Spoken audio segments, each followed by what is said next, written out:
जानवर पर जुल्म करना। देखिए, हमारे माशरे के अंदर कुर्बानी के जानवर के साथ ज़्यादती वाला बर्ताव किया जा रहा होता है।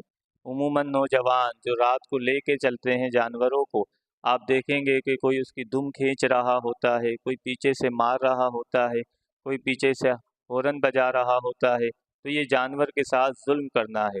और सैयद आला हज़रत फरमाते हैं, जानवर के साथ जुल्म करना ये इंसान से ज़्यादा बुरा है, क्योंकि इंसान फरियाद कर सकता है, जानवर तो रब से ही फरियाद करेगा।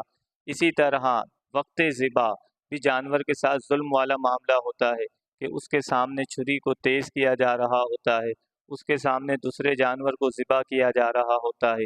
जानवर को लेटाने के बाद किबले के तयन के लिए जानवर को रगड़ा जा रहा होता है। तो हर वो सूरत जिससे बेजा जानवर के साथ ज़्यादती हो शरन मना होगी।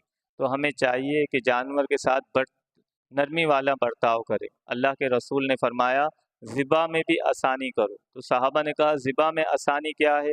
फरमाया कि छुरी तेज़ हो ताकि जानवर की आसानी के साथ जान निकल सके। अल्लाह हम सबको जानवरों पर रहम करने की तौफ़ीक अता फरमाए।